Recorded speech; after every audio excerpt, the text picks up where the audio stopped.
बिस्मिल्लाहिर्रहमानिर्रहीम। नाज़रीन, आपको अपने यूट्यूब चैनल पे खुशामदीद कहते हैं। हमने गुज़श्ता वीडियो में डिस्कस किया था कि एक एप्लीकेशन में क्या क्या चीज़ें होंगी, तो उस पर पुलिस डिपार्टमेंट ड्यूटी बाउंड है कि वो कार्रवाई करेगा। आज की जो हमारी वीडियो है उसमें हम दो चीज़ें डिस्कस करेंगे कि अगर उस एप्लीकेशन में पुलिस डिपार्टमेंट कार्रवाई नहीं करता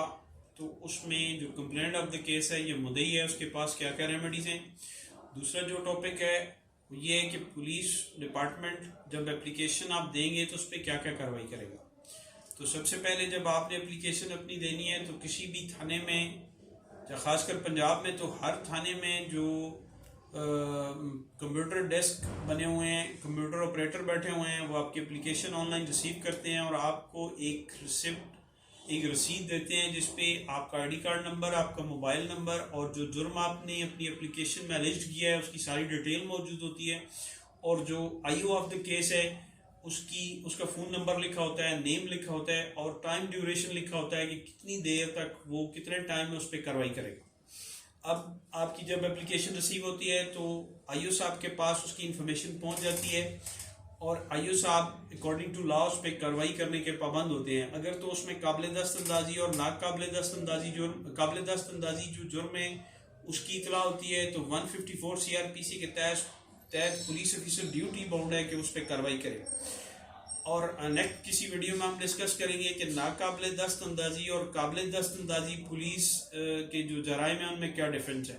अब अगर पुलिस डिपार्टमेंट या आईओ साहब उस पर कार्रवाई नहीं करते, SHO साहब, तो जो कंप्लेंट ऑफ द केस है उसके पास एक रेमेडी है कि वो किसी हाई उप्स यानी DPO साहब के पास या SP साहब के पास उस एप्लीकेशन को साथ लेके जाएगा और उनको बताएगा कि मेरी जो SHO साहब है वो किसी किस्म की दाद रसी नहीं कर रहे। अब अगर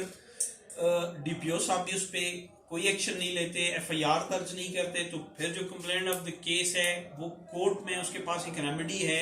जिसको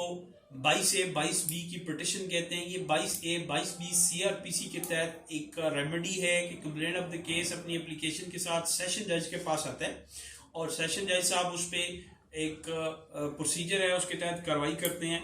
और वो हम किसी नेक्स्ट वीडियो में डिस्कस करेंगे। जो 22A 22B की जो पिटिशन है उस पर सेशन जज साहब कैसे कार्रवाई करते हैं। तो आज का जो हमारा टॉपिक था वो हमने दो चीज़ें उसमें डिस्कस की कि एक तो जो